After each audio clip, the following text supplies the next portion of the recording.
Spasms. I get spasms in my trunk muscles.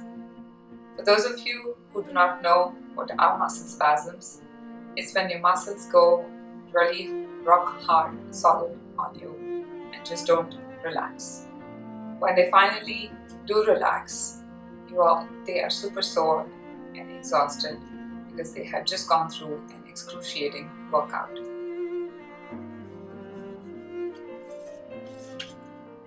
How bad?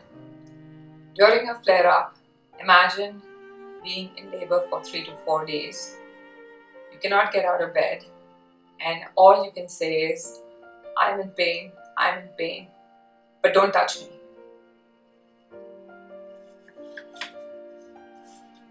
Other symptoms: hypersensitivity to sound, touch, and emotional stress.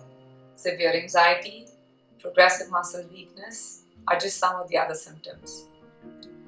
Now, not everybody has all the symptoms, and it kind of varies from person to person. Now, remember, during the flare-up, I mentioned don't touch me. That was a case of hypersensitivity to touch. Now, a quick story. Before I was diagnosed, I could not even cut an onion. Why? Because the knife hitting the cutting board was hypersensitivity to sound. Just think about it. The knife hitting the cutting board would send my muscles in spasm. So it would be that bad. Just that much of sound was enough.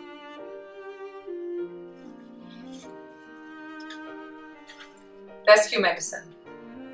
Muscle relaxers like benzodiazepines. Impact on body. Loss of mobility, balance, and eventually freedom.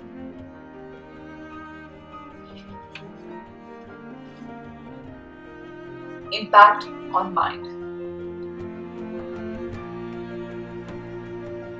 Imagine being in a room full of people and feeling all alone. You walk in with a smile on your face, hiding your pain, looking for a spot to sit or a wall to lean against, all the while trying to look as normal as possible and to fit in, all the while knowing that you are not normal.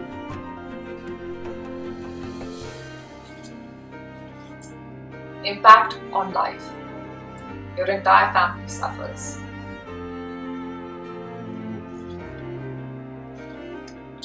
Never heard of it? Well, it is a rare disease that happens to 1 in a million. Currently,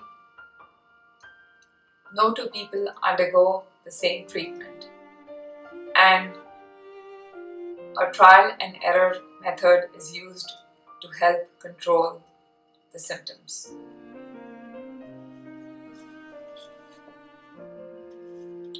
How do you carry on? Well, every day is a new day.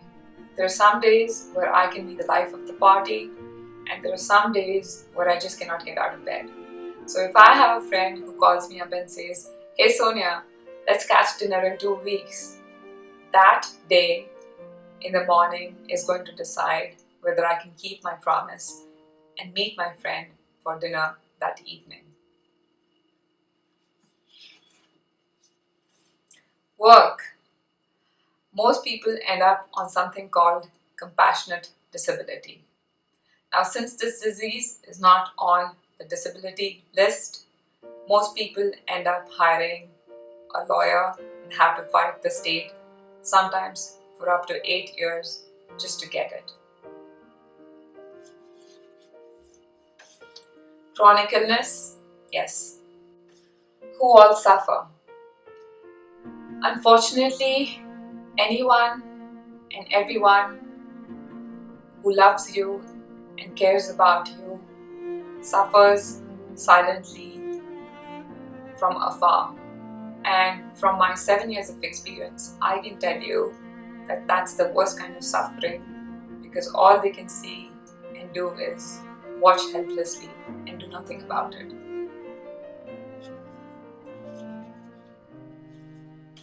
Diagnosis. It's differential. In simple terms, every other disease is ruled out before this disease makes it on the table. So the medical system almost always sends you away as psychosomatic. This is important. Almost always the medical system sends you away as psychosomatic.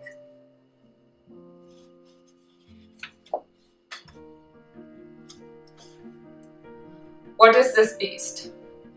Well, this is stiff person syndrome. So I look completely normal on the outside, but my body is fighting itself on the inside.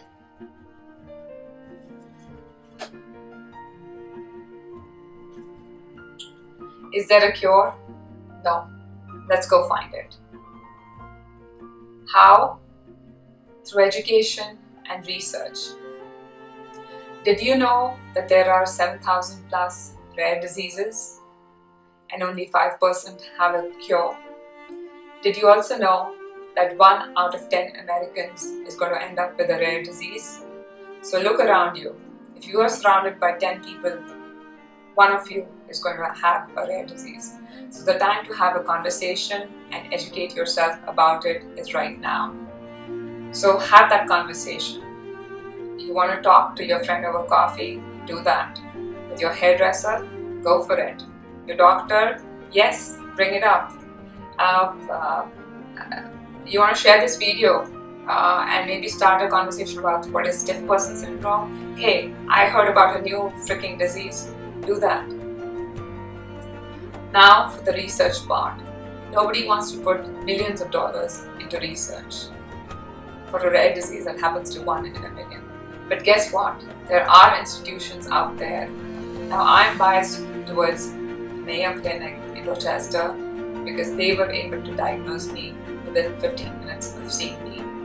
For 4 years before that, I was bounced around with labels like psychosomatic, trauma, PTSD, and nobody really listened to me. But they listened to me. And another fun fact, guess what? Stiff person syndrome was actually discovered at Mayo in 1956. So if I had to put my money and bet on them, they're the ones I would go for. So in the following slides, I put all the information on how you can help them financially. And especially more, I want to make this point, especially more from people like us in the Bay Area who have the ears of people where we can put in money into startups which are going to fail, 4 million, just like that. Whereas they celebrate 1 million in funding, like they just won the lottery. So I leave you with this thing. Don't you think it's time that we tilt the scales and have more answers and less questions? What do you think about that? I think that would be pretty darn awesome, right? Thank you.